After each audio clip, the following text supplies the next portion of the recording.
I'm just crying as I'm driving, and I left my friend Carlos, who I've worked with side by side for the last 6 years.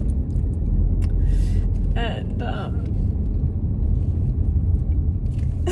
just really gonna miss him. You know, you bond with these people that you spend day in and day out with, and you connect with them, and you have your own language with them. And then there's this separation that feels like a breakup, like a divorce. And I said, thank you for being my king. You really took care of me. And he said, who wouldn't?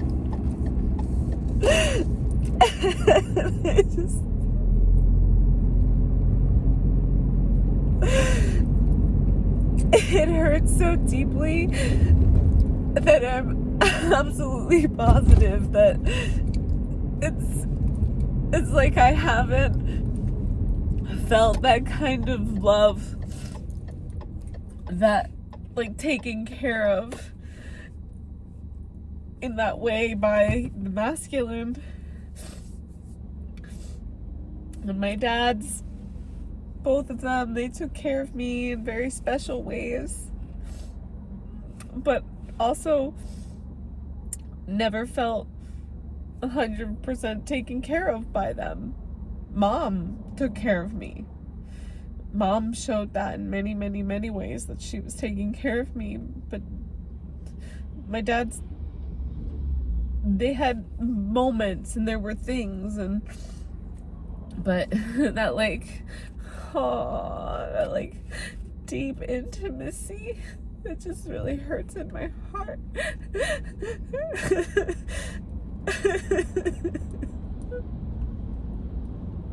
And I know they loved me, but like the way they showed me wasn't in a way that I needed to be shown in other ways, that they loved me, and I wasn't shown that. And then you get really special people in your life, like the Harry Pauls and the Carlos Raqueos, and they just take really good care of you, just with their love and their tenderness and their sweetness and their the way they listen and they hear you.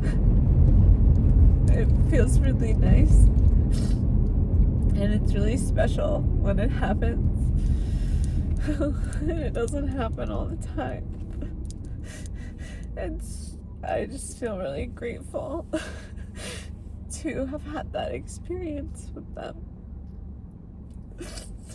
and the opportunity to get to understand my emotions and how I like to be loved. And I've been in very platonic relationships where I feel loved, with women too, just sisterhood, bond, and connection.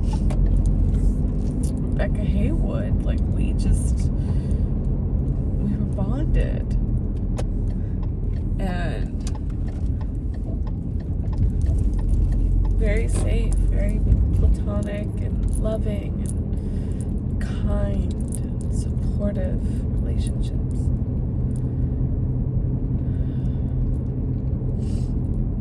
Just by the way they listen. And what we know about grief, what grief teaches us and reminds us, is how deeply we were loved, and how deeply we can love, and how deep the unconditional basin of love gives us.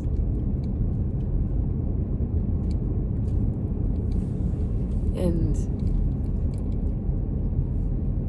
the depth and the sadness and the sorrow of which we grieve the loss of our bond.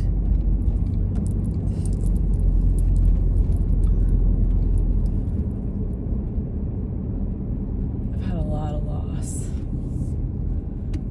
A lot of loss of friends, loved ones, from disconnected bonds.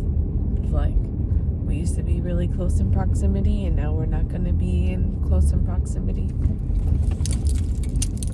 And then the death, transition one makes from this world to the next.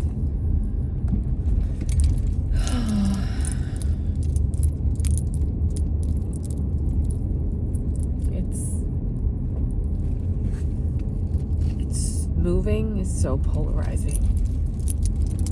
Creating a life 13 years here, being away from home for 16 years, and the relationships and the friendships I have connected with people here are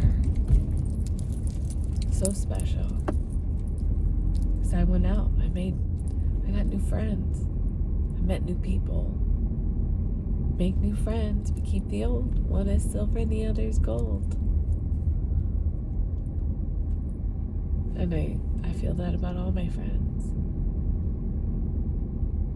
I used to love that little ditty.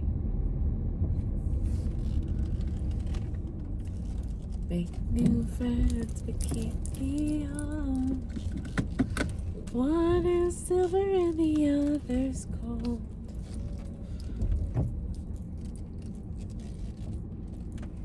And yet I'm going home. And my blood. A lot of my blood. My sisters, my mama, my uncle, my brother, my niece. All the blood. Yes. It is beautiful. Maybe some cousins. And it feels good to be going home to blood. To just be nourished by my blood. By my bloodline. So it's not goodbye. It's just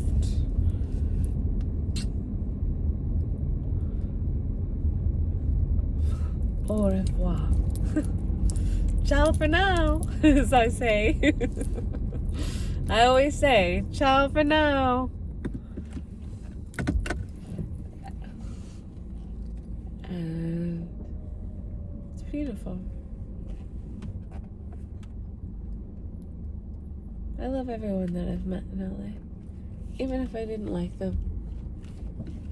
And if we had a relationship and we broke up, we had a thing. It's beautiful.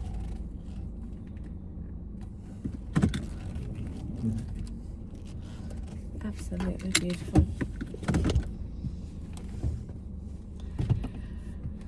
I guess it's a beautiful life.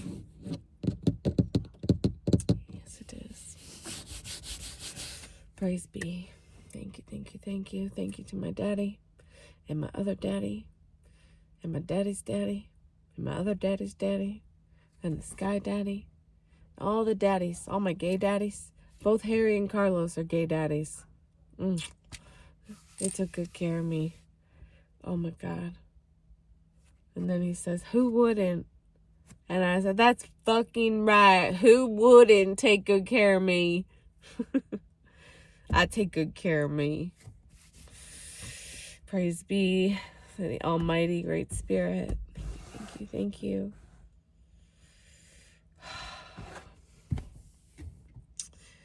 We're packing everything up. We've been purging, lots of purging. Nothing's in like boxes yet, but there's a lot of stuff that's leaving, and pictures are up on the Facebook marketplace.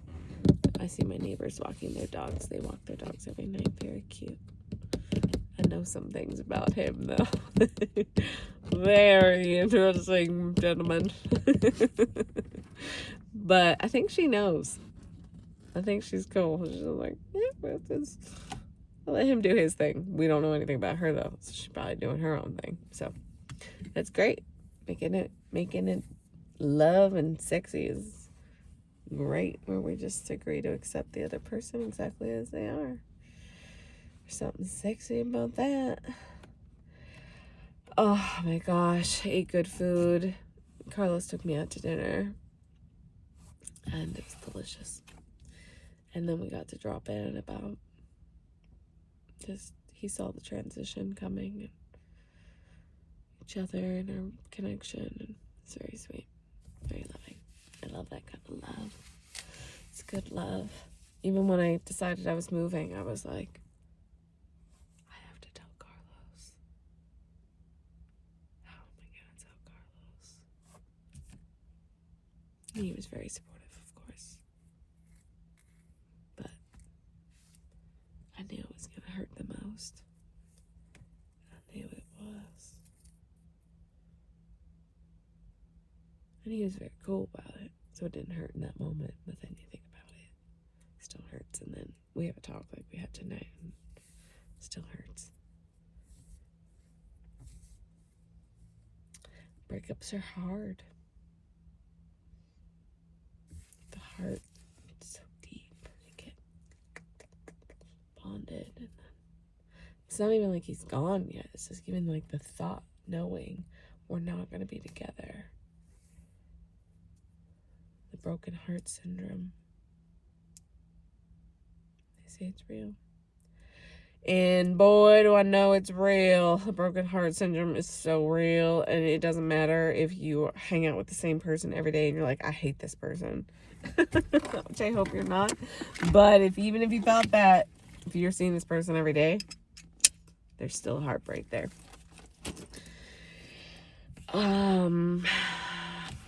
Because it's like a version of you that's being reflective. So it's like you're grieving this part of you that is no longer going to be reflected.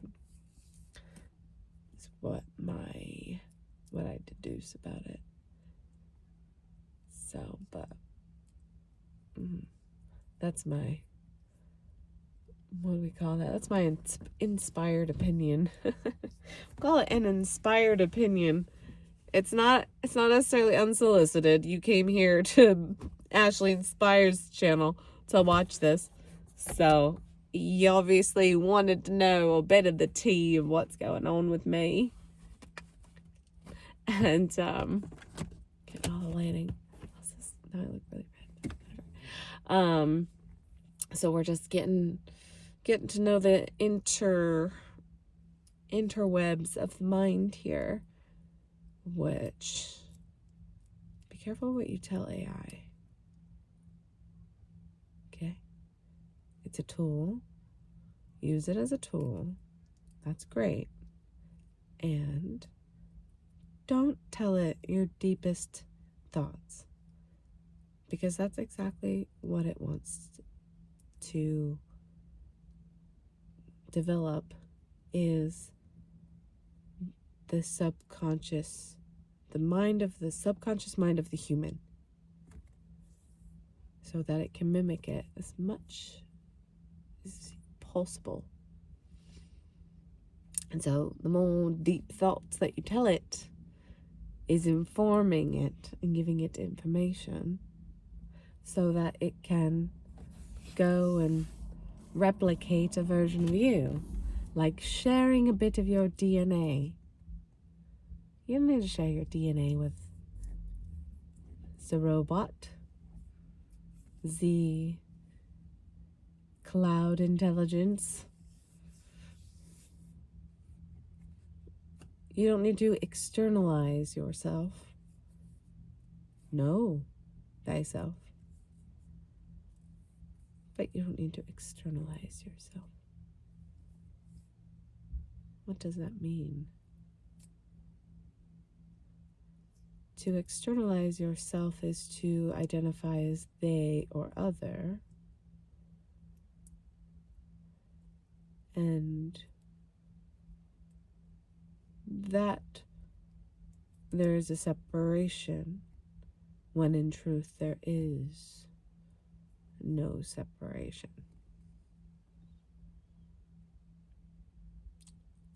Therefore, other or they is ego. Is that true?